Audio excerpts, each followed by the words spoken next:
امام رضا علیہ السلام تشریف فرما، ایک شخص آیا، امام سے آ کے کہتا ہے کہ مولا میں فقیر ہوں، ضرورت مند ہوں، کو عطا فرمائیے۔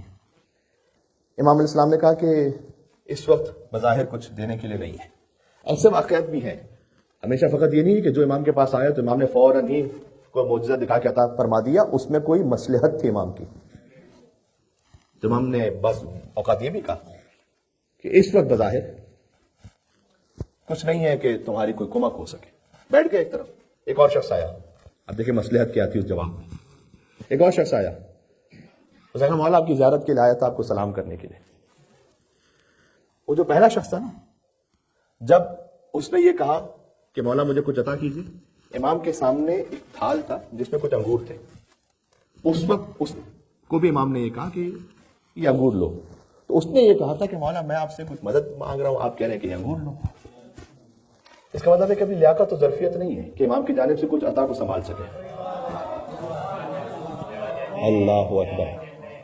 امام نے کہا بس اس وقت پھر بظاہر کچھ نہیں ہے دینے کے لیے، وہ ایک طرف بیٹھ گیا۔ دوسرا شخص آیا، کہا مولا آپ کی زیارت کے لیے، آپ کو سلام کرنے کے لیے۔ امام نے ایک انگور اس کی طرف بڑھایا، کہیے بہت ادب و احترام سے لیا۔ اس نے کہا کہ مولا آج میری زندگی کا ایک سعادت مند ترین دن ہے کہ جب مجھے حجت خدا کے ہاتھوں کو ہدیہ مل جائے۔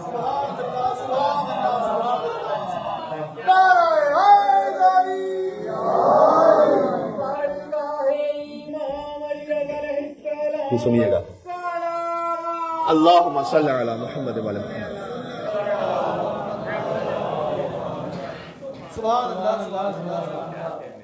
امام کے سامنے جو پورا تھال تھا نا جس میں انگور کے بہت سارے خوشے تھے، امام نے کہا اچھا یہ بھی لو۔ پہلے انگور کا ایک دانہ دیا تھا، لئن شکرتم لازیدنکم، اگر شکر کرو گے تمہاری لیاقت کو بڑھا دوں گا۔ اس نے کہا مولا میرے لیے تو وہ ایک انگور کا دانہ ہی بہت تھا کہ میں نے نیت یہ کی تھی کہ میں اسے پانی میں اس کا رس بنا کر اور اس کے پانی کا پورا اہتمام کر کے میں اپنے تمام اہل و عیال کو پلاؤں گا، تو آپ نے تو یہ پورا خوشہ ہی مجھے عطا کر دیا۔ امام علیہ السلام نے اپنے غلام کو بلایا کہ کاغذ قلم لے کر آؤ، اور کہا کہ یہ انگور جس درخت کا ہے وہ اس کے نام لکھ دو۔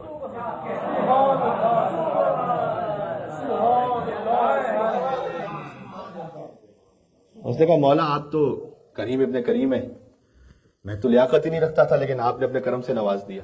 امام نے اپنے غلام سے کہا کہ اس کے نیچے وہ درخت جس باغ کا ہے وہ پورا باغ لکھ دو۔ اب وہ شخص جو بیٹھا ہوا ہے نا پہلا، وہ دیکھ رہا ہے سارا۔ ہوتا ہے نا کبھی کسی کو ایک کے بعد ایک نعمت ملتی رہے تو ہم دیکھتے ہیں کہ یہ کیا ہو رہا ہے۔ وہ مولا کا شکر ادا کر کے چلا گیا۔ وہ شخص جو بیٹھا ہوا تھا اس نے کہا کہ مولا ضرورت تو مجھے تھی، میں آپ سے کہہ رہا تھا کہ میں فقیر ہوں، ضرورت مند ہوں، وہ تو خالی آیا تھا سلام کرنے کے لیے، تو آپ نے ایک انگور، پھر انگور کا کوشہ، پھر درخت، تو پھر پورا باغ اس کو دے دیا۔ امام نے یہ آیت پڑھی اس وقت، کہا تم نے نہیں سنا اللہ سبحانہ وتعالیٰ نے قرآن میں کیا، لئن شکرتم لازیدنکم، اگر شکر کرو گے تو بڑھاؤں گا، تمہاری لیاقت کو بڑھاؤں گا، تمہاری ظرفیت کو بڑھاؤں گا۔ تو نے شکوہ کیا، اللہ نے تیری لیاقت کو ختم کر دیا۔ اس نے شکر کیا، اللہ نے اس کی ظرفیت کو بڑھا دیا۔ یہ نعمت، سبحان اللہ، اللہم صلی علی